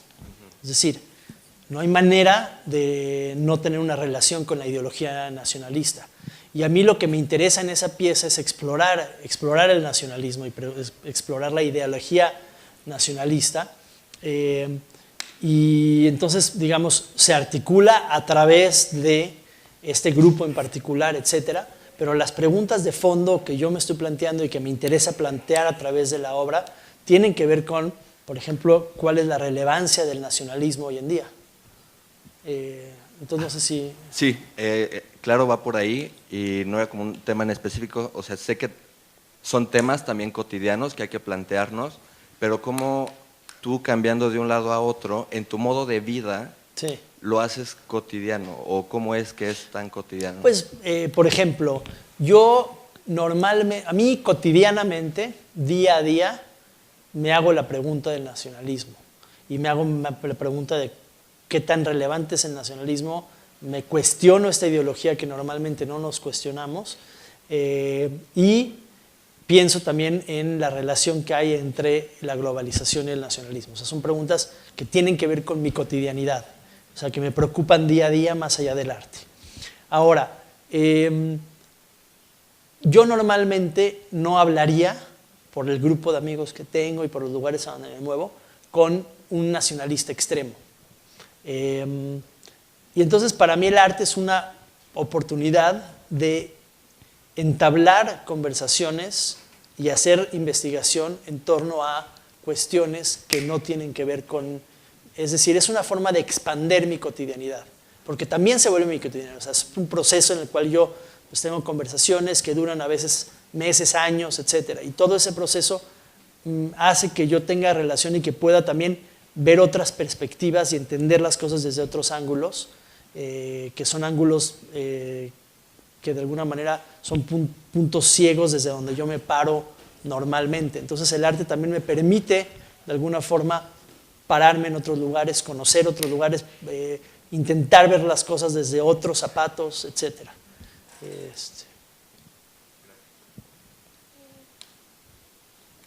Hola. ¿A dónde estás? Yo quería preguntarte, ¿qué piensas tú de la... creo que son como 4 preguntas. ¿Qué piensas tú de la apatía? O sea, ya sea del público o tuya. ¿Alguna vez has sentido apatía o cómo lidias con tu apatía o con la apatía del público? Bueno, eso. Sí. Bueno, es una excelente pregunta. La apatía realmente es una epidemia en nuestra cultura y es fundamental para la cultura de consumo. Es decir, vivimos en un sistema que de alguna manera nos empuja a ser apáticos. Se nos facilita muchísimo la vida cuando somos apáticos. Y es una cuestión que creo que todos tenemos que pelear. O sea, para mí el arte es una forma o es una herramienta, que hacer arte es una herramienta que yo uso precisamente para no ser apático. Entonces no sé si estoy contestando a tu pregunta, pero digamos, hay pocas razones para no ser apático en la cultura de consumo.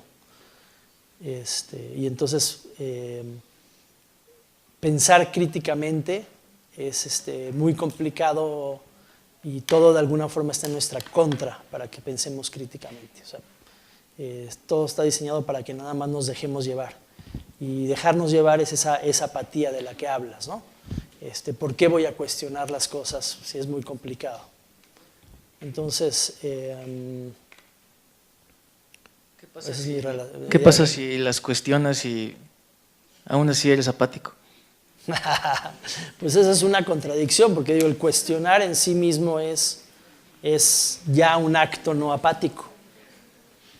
Ahora, te puedes quedar ahí o puedes, de alguna manera,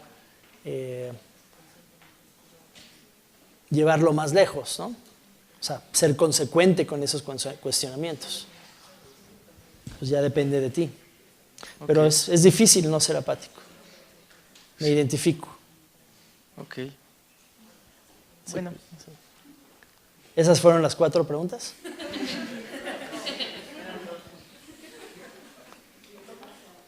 Hola. Bueno, mi pregunta es, ¿cómo crees que funcionaría tu pieza fuera de la institución del museo? Porque me hizo ruido que al principio decías que te sentías ajeno cuando entrabas a un museo por las piezas que veías, pero al final o sea, tu obra está en la propia institución, que pues también va dirigida a cierto público y que puede que un público se sienta ajeno a la obra, porque pues tu obra, o sea, tienes que ser inmerso en ella, ¿no? O sea, te incita a investigar. Entonces, pues solo un público puede hacer eso. No sé, o sea, no es como que abierto a todo. Entonces, ¿cómo lidias con eso? ¿Cómo crees que funcionaría tu pieza fuera de la institución cuando critican la institución misma? Pero ahí tú estás asumiendo algunas cosas en tu pregunta con las que no necesariamente concuerdo. Sí. ¿Podrías dar más detalles? Por ejemplo, ¿qué público, por ejemplo, no puede tener acceso a esto, por ejemplo? ¿O por qué razones? Pues no sé, personas que, por ejemplo, ahorita estamos estudiantes y profesores o personas que nos interesa este medio. Entonces, no sé, pueda que la persona que esté sentada vendiendo periódicos no entre al museo y si lo invitan y entra al museo no entienda la obra. A eso me refiero, o sea, como al público que no está tan relacionado con el medio, pero que si ve la obra, ¿cómo sería su reacción? Entonces… Mira, como artistas o como personas estamos llenos de limitaciones, es decir, y uno trabaja con lo que puede, con lo que tiene. Los museos son plataformas, es decir, son plataformas que de otra forma el tipo de contenidos que yo hago o el tipo de metodologías que yo utilizo tienen pocos espacios que están dispuestas a mostrarlas o a donde se pueden mostrar. Los museos tienen muy mala fama, tienen pésima fama y tienen una fama de ser elitistas, etc.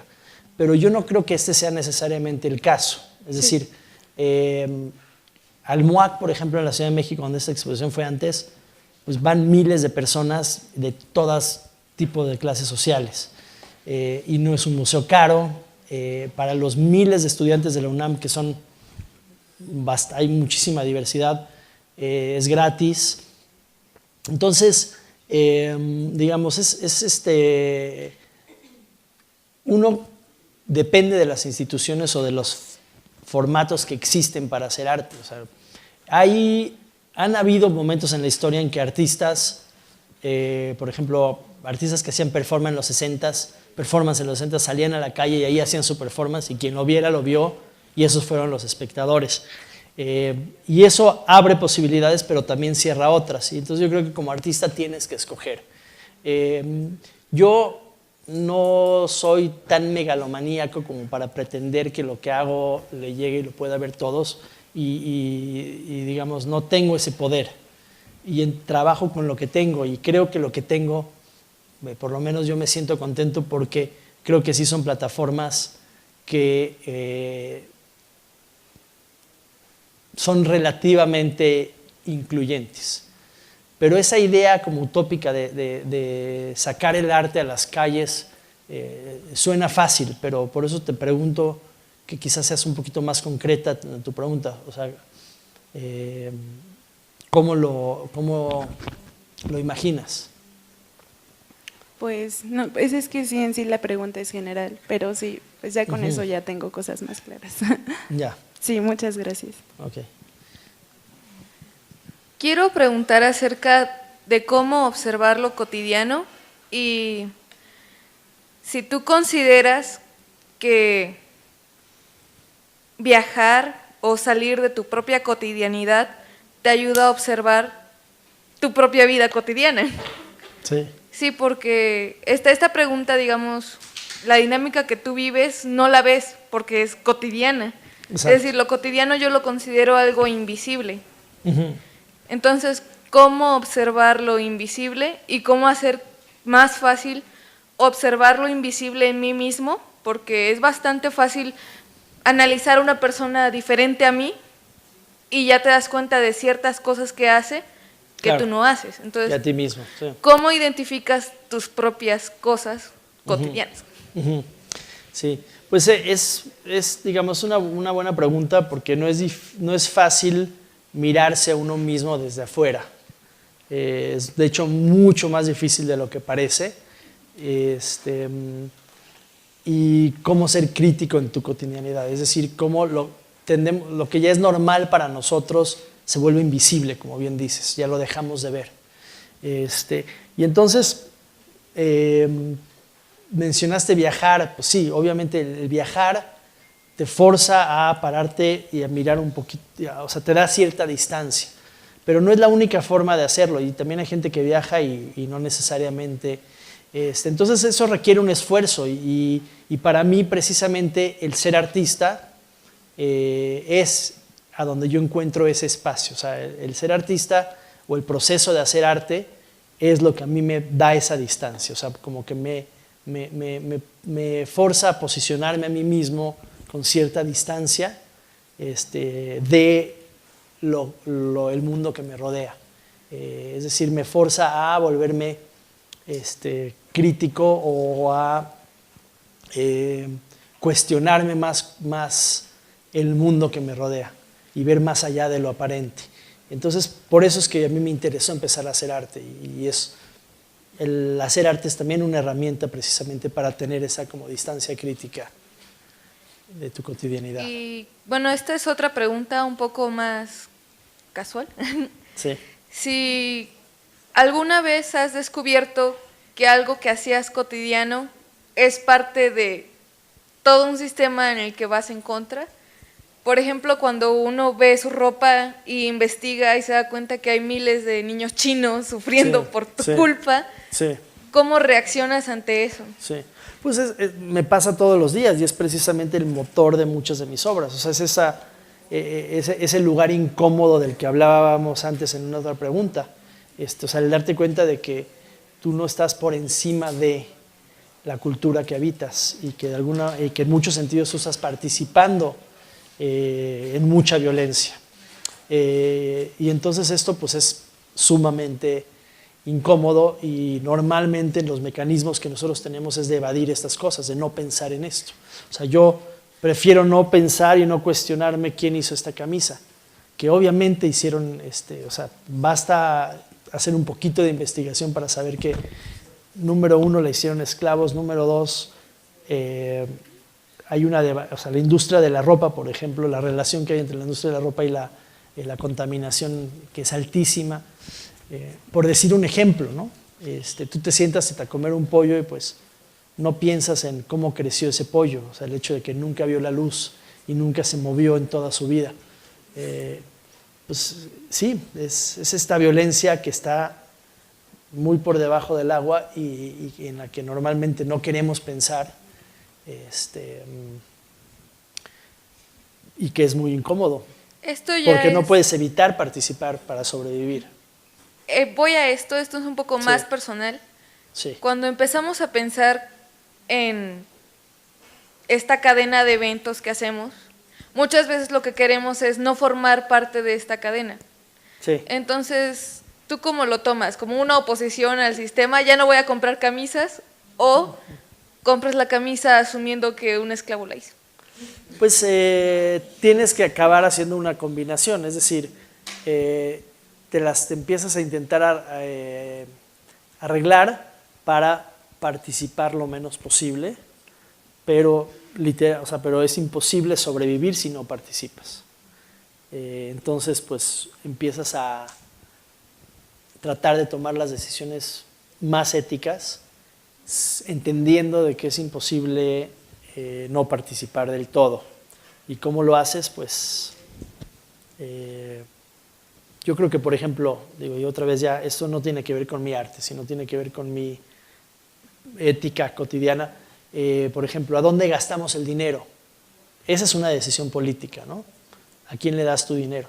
Entonces, si tú en la mañana vas y te tomas una taza de café en un café de la esquina y en una taza de cerámica, no es lo mismo que si vas a Starbucks y que te dan un vaso de plástico. O sea, puedes tú de alguna forma tomar decisiones que van a hacer que ese impacto no sea tan alto. Y yo creo que eso hace una diferencia. Pero al final del día no hay forma de no participar en esta enorme maquinaria que es nuestra civilización. maquinaria de destrucción que es la civilización occidental. Gracias. Nosotros tenemos una pregunta también, Sí. que es regresar un poco a lo que habías dicho en un inicio de la desmitificación de aquellos, ¿no?, que decías que hacían arte abstracto y que fue como una generación que tuvo que responder. Como en esta tónica, ¿cómo te han desmitificado? O sea, ¿cómo ha sido el diálogo ahora tú con las siguientes generaciones?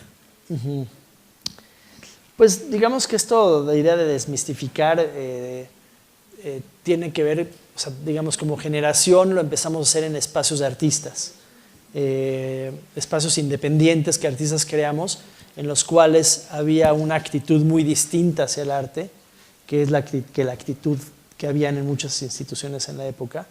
Tiene que ver con el arte mismo, ¿no? O sea, el arte mismo proyecta. Hay arte que te deja fuera y que te dice, tú tienes que haber leído 20 libros para poder entender esto, y hay arte que de alguna manera es mucho más horizontal, o se plantea de manera muy horizontal.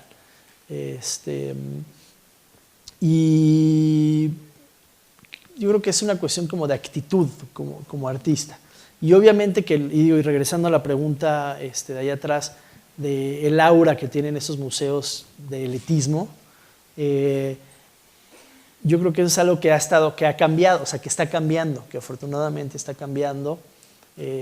Por lo menos, no conozco tanto aquí, pero por lo menos en la Ciudad de México, a los museos va muchísima gente, es muchísima gente y muy diversa. Entonces, pues yo creo que el arte mismo, esa actitud ya se está reflejando. No sé si contesté tu pregunta. Sí, y bueno, también lo preguntaba sí, ¿verdad? Lo preguntaba por un lado hasta por el mismo diálogo, y que en algún momento planteamos el fracaso como línea. Si en algún momento ustedes o tú tomabas el arte abstracto como eso que no querías hacer, como una respuesta, o sea, como tu obra como una respuesta a esto, ¿qué respuestas encuentras ante tu obra? Y tú también cómo te has ido relacionando con estos, no sé, desmitificadores. O sea, pienso que hay de haber generaciones siguientes que hacen cosas pues en respuesta a, no sé, por ejemplo, si aquí están la videoinstalación y de repente hacen algo un poco más participativo, o sea, bueno, en otro contexto, ¿tú también cómo te vas retroalimentando de esto? Creo que no entendí la pregunta. Ok. O sea, me refería a un intercambio entre generaciones y entre puntos de vista. Sí. Si tú en algún momento empezaste a responder a lo que hacían antes, Ajá. ¿cómo te relacionas con los que responden a lo que tú haces? Ya. Pues digamos que eso es parte de la razón por la que estoy aquí, ¿no? O sea, me interesa a mí mucho el diálogo intergeneracional, y yo me interesa hacer arte precisamente para entablar conversaciones y para entablar diálogos. Entonces, creo que el problema que teníamos muchos de mi generación ante el arte que se mostraba predominantemente en la época en la que yo fui estudiante, era que sentíamos que era arte muy hermético, o sea, que era arte que no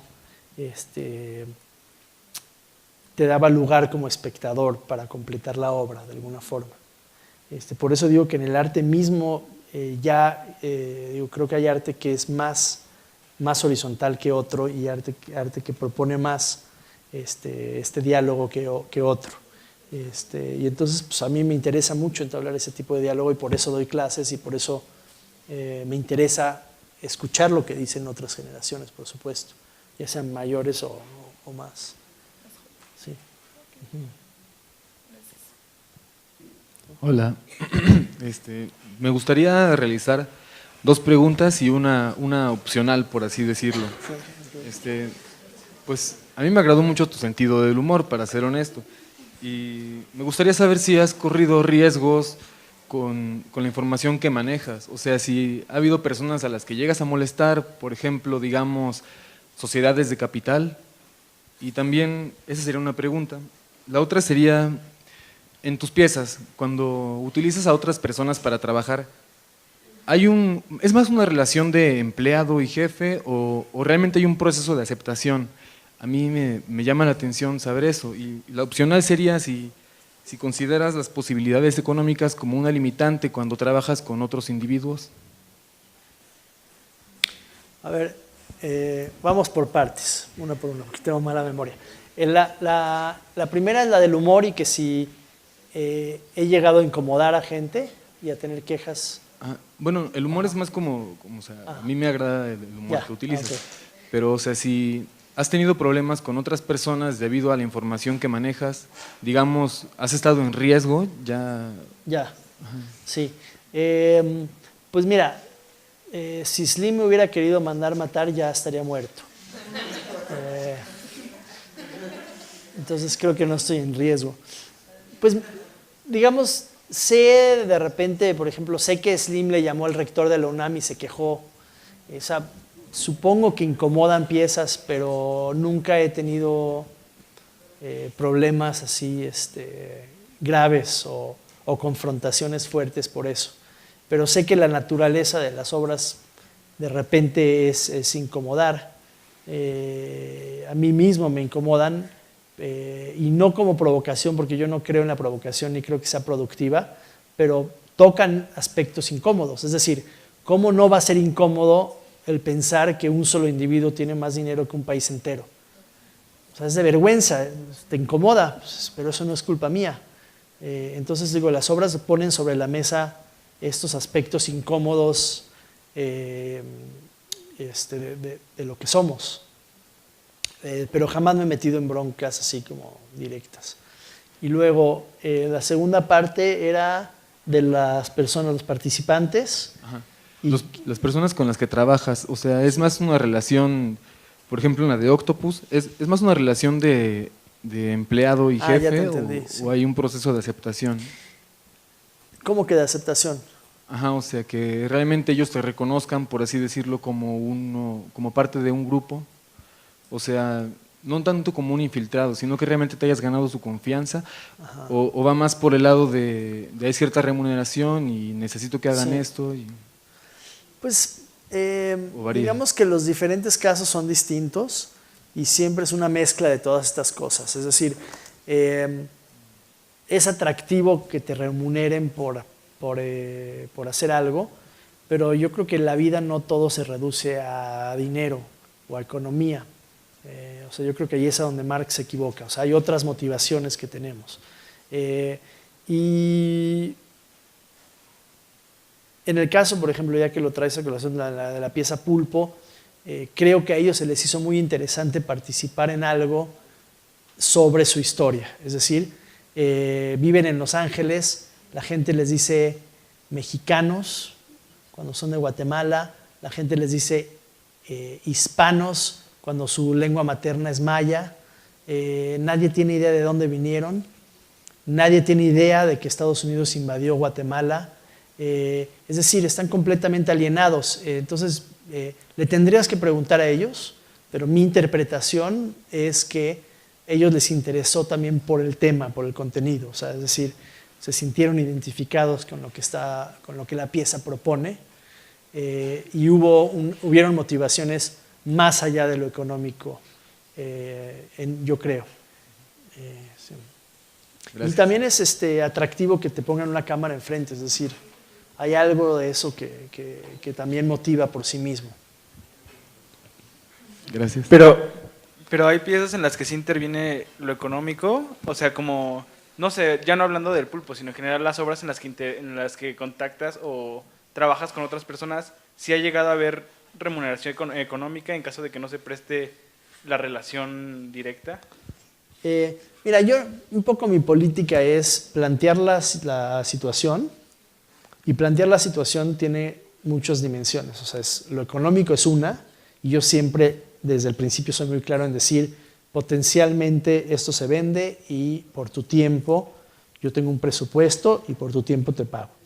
Pero también es explicar de qué va desde un punto de vista de mis ideas, de mi misión, de mi motivación, de mi filosofía, de mis ideas, de de lo que quiero lograr a través de hacer eso, del tipo de preguntas.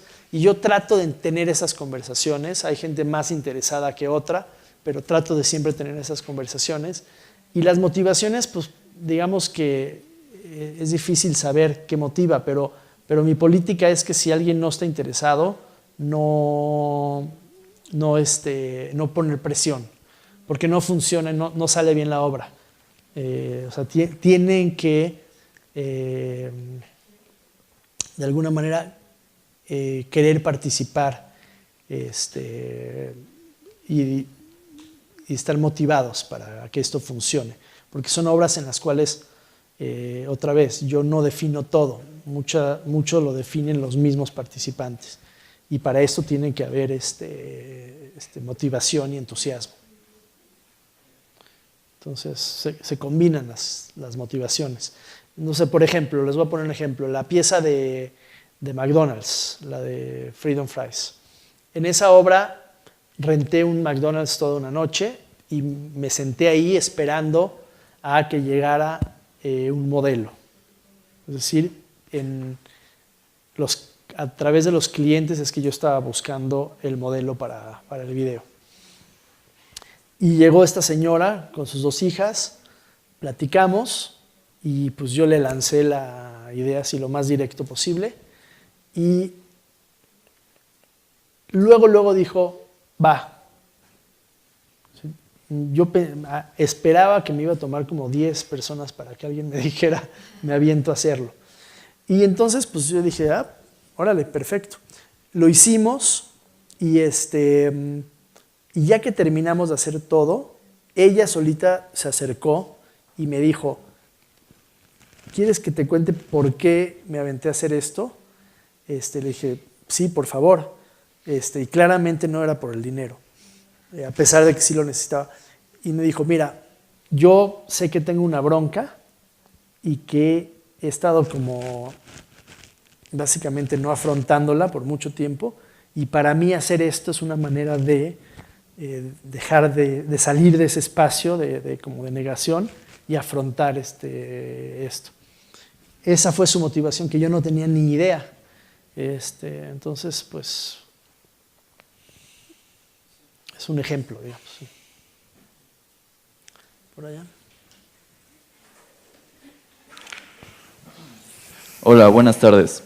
Mi pregunta es la siguiente.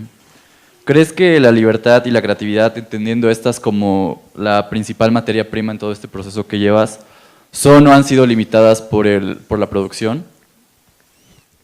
Sí, por supuesto, definitivamente. Es decir, las posibilidades de lo que uno puede hacer siempre son limitadas. Es la condición de la vida misma, ¿no? O sea, no puedes hacer cualquier cosa. Y obviamente que para crear tienes que entender parámetros, tienes que entender posibilidades y trabajar dentro de eso. O sea, esta idea de la libertad infinita, pues no existe tal cosa, ¿no? Sí, gracias. ¿Por ahí va la pregunta? Sí.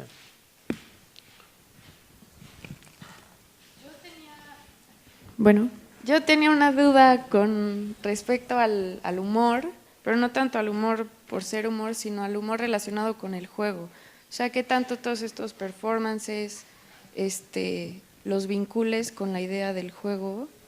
Uh-huh. ¿Y en qué punto termina el juego y cuándo acaba también? Entiendo lo del juego, pero ¿cuándo termina y cuándo acaba? ¿Te podrías explicar un poco más? ¿A qué te refieres con eso? Como... Lo dejo en la primera parte, okay, mejor. Perfecto. Bueno, sí, pues el juego tiene un papel grande. O sea, yo creo que la ficción en sí misma es una forma de jugar, es una forma de juego, ¿no? En la que la imaginación de alguna manera fluye y se establecen, digamos, un escenario, se establecen parámetros, se establecen reglas del juego.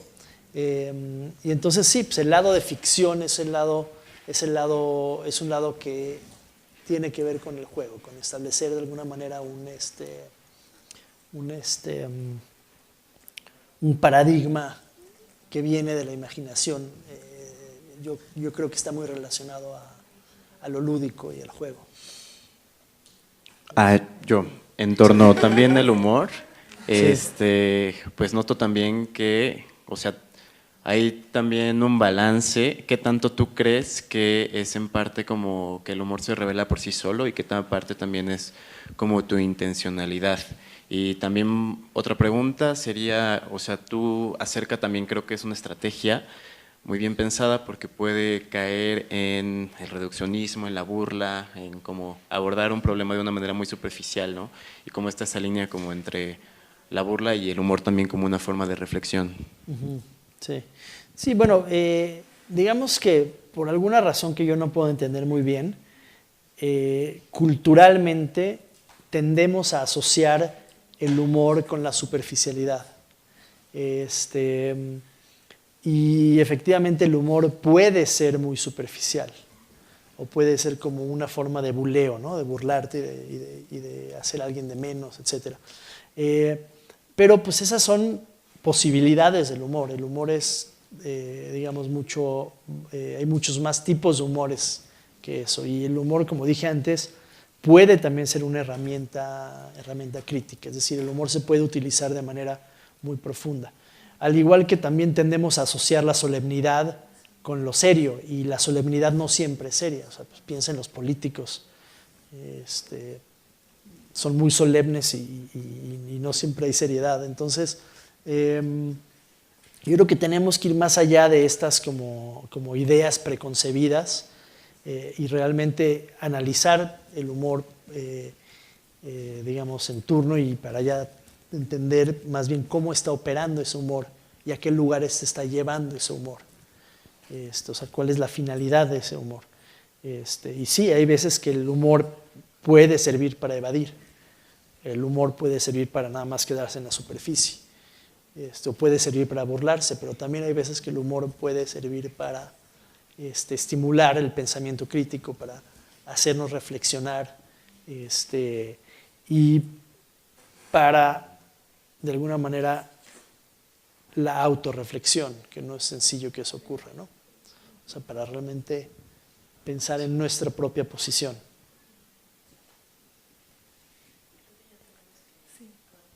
¿Ya no están corriendo? ¿Ya ven que sí hay limitaciones? ¿Más? Sí, más preguntas. Bueno, tenía una pregunta. Sabemos que el arte se mueve dependiendo del paradigma personal, ¿no? Y dependiendo de la zona también, depende mucho de eso. Y sabemos que no radicas aquí en Cholula o Puebla, pero bueno, personalmente a mí me interesa saber qué opinas de la expresión artística y cultural de Cholula. La expresión artística y cultural de Cholula, pues es una pregunta muy difícil porque, o sea, no conozco mucho de la expresión artística y cultural de Cholula, conozco poco, y de las veces que he venido, sé que por las universidades, Cholula es una zona con bastante como actividad y movimiento cultural, pero así como para hacer un análisis y decirte, o sea, no me considero con la información necesaria para poderte como contestar una pregunta así, no sé.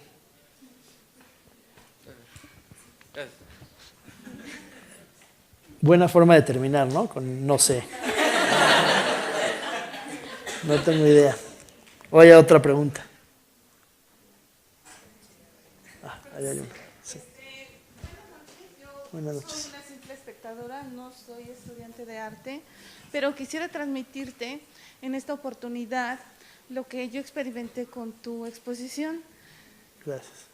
En primer lugar, cuando yo me enfrento a la serie de nombres y de instituciones, caí, pero redondita en la trampa, ¿no? Entonces yo estaba esperando a ver qué pasaba, hasta que llegó el momento en que me desesperé por completo, ¿no?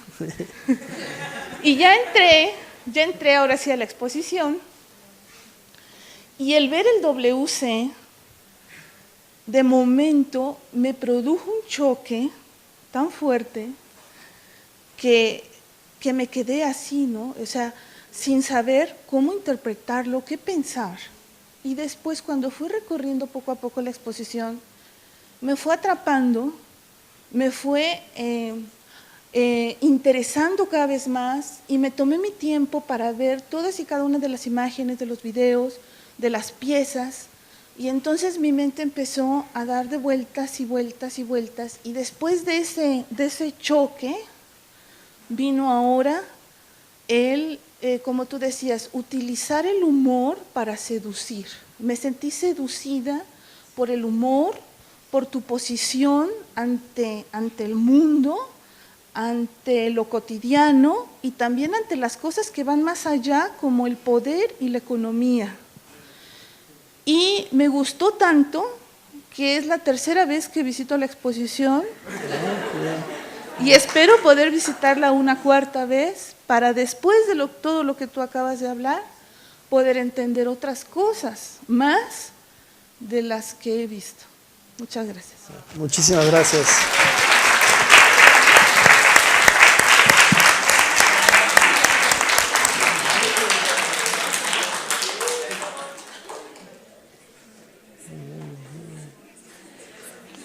Bueno.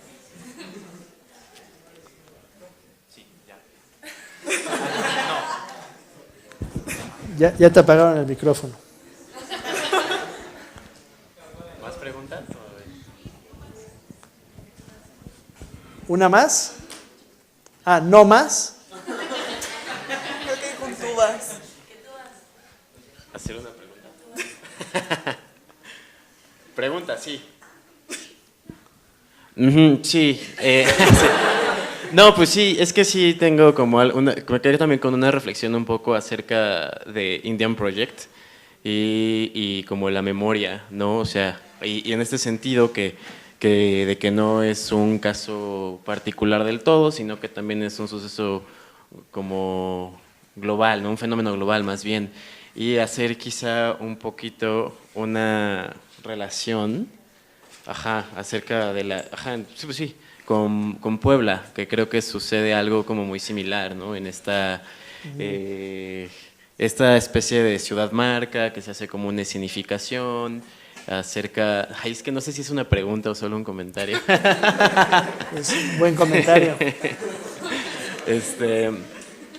Pero bueno, o sea, me llamaba mucho la atención como ese punto medio, ¿no? Que hacía esta pieza, que creo que reflexiona acerca de eso, de también cómo esta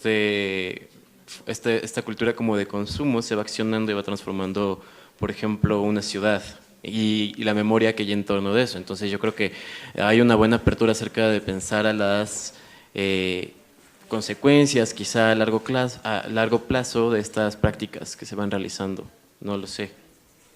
Y no sé si es una pregunta. Sí, no, pero esa relación que hace se me hace que es muy, muy oportuna y digamos, no es una pieza solo sobre Estados Unidos o sobre la relación de Estados Unidos con el genocidio que se cometió con culturas nativas, sino que es una pieza que creo que es relevante en todo el mundo colonizado, digamos. Quizás en Japón no, pero casi todo el resto del mundo es relevante y sí te hace pensar en nuestra propia relación con esta historia colonial o con culturas, digamos, no occidentales, etc.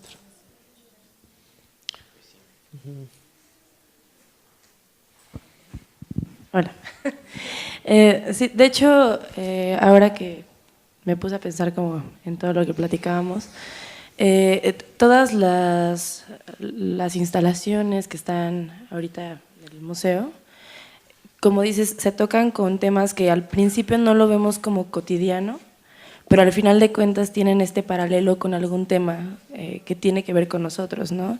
O sea, lo de Puebla, con The Indian Project, o sea, todo tiene como un sentido que al final se parece mucho a nuestra realidad, pero es... no lo entendemos como a principio, ¿no? O sea, como a la no primera de forma vista. tan aparente. Exacto.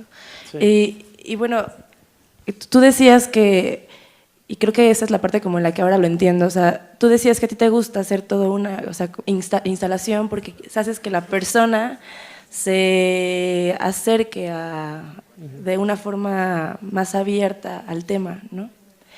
Y bueno, también no sé si es pregunta, pero o sea, a lo que voy es, bueno, bueno, en este punto es como tu manera de pensar la relación de tú como artista, cómo puedes involucrar en este paralelo de temas y en lo que tú dices, o sea, seleccionas como temas para abordar a los espectadores. Sí, o sea, que estás hablando un poco como hace una referencia a los formatos que uso y cómo esos formatos también me ayudan a posicionar al espectador adentro, por decirlo de alguna forma. Y sí, es un muy buen punto y eso se relaciona mucho a por qué la elección del formato de la instalación, que no toda mi obra es instalación, pero mucha de mi obra es instalación, porque a mí se me hace muy importante la relación que hay del cuerpo con la obra. Y se me hace importante que al ver una obra tú te vuelvas consciente de tu cuerpo y del lugar que ocupas frente a esa obra. Y creo que la instalación a nivel espacial o a nivel fenomenológico funciona muy bien en ese sentido porque puedes, digamos, físicamente colocar a alguien adentro y eso va a tener va a afectar la manera en que también conceptualizas. Entonces es uno de los mecanismos a través de los cuales te posiciono desde adentro y no como un espectador o como un voyerista ajeno. Yo ya no tengo nada. Bueno. Nada más. Muchísimas pues gracias. Bueno. Sí, gracias. Aquí ya está.